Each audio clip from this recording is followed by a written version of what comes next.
The parties have agreed to enter into negotiations, and statements were made during the negotiation process. How would the court identify whether these statements are mere representations or whether they would be classified as terms? That's the purpose of this video. It will be to explain the sort of system that the court adopts when it comes to classifying pre-contractual negotiations.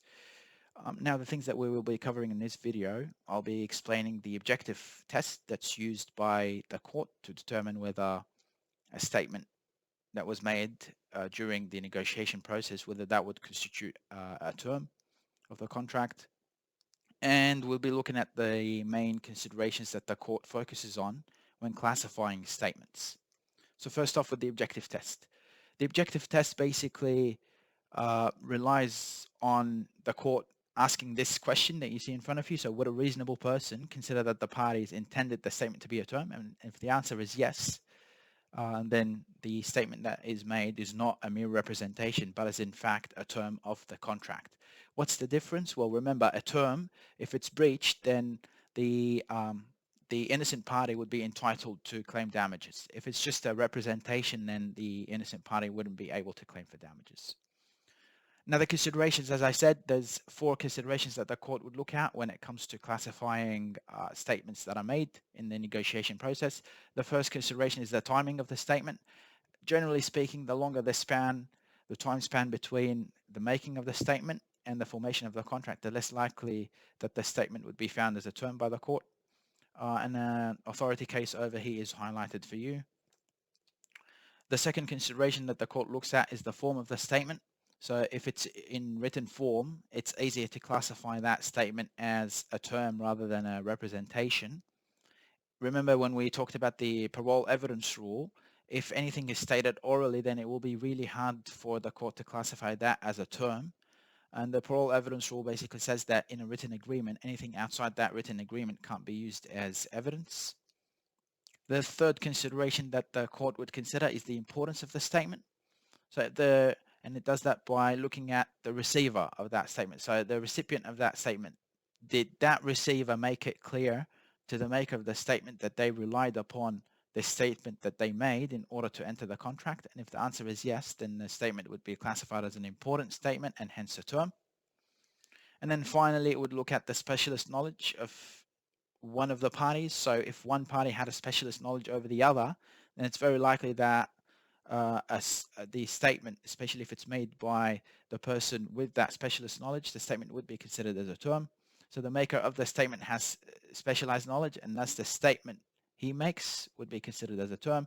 The case that highlights this is an English case, Showell and Reed. This is where the buyer suspends inspection and relies upon a statement that's made by the vendor, and later on the court found that that statement was a term. And given that the vendor, had specialist knowledge of the place, was assumed to have specialist knowledge, and that statement that was made was considered as a term in the contract.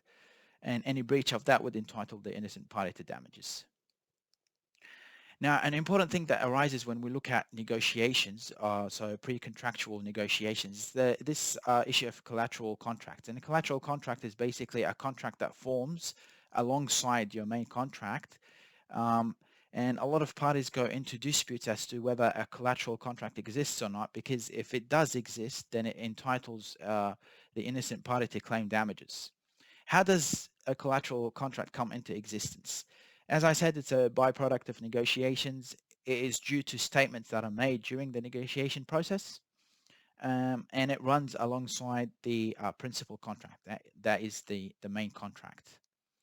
What the court would do is it would look at the statement and it would make sure that it satisfies this list that you see in front of you. So is it promissory in nature? If it's yes, then it's likely that it's part of the collateral contract. Is the statement intended to be legally binding? So, if it's legally binding, if the intention is for it to be a legally binding statement, then it would be a collateral contract. The third aspect, is it not intended to be a term in the principal contract? So it has to be outside the principal contract. And this point also points out that it can't contradict any term in the principal contract. So if it does contradict, so if the statement made during the negotiation process contradicts a term in the principal contract, then definitely there is no collateral contract. And finally, has the statement been relied upon by the recipient party in order to enter the contract? And if the answer is yes, then the court will find that a collateral contract existed.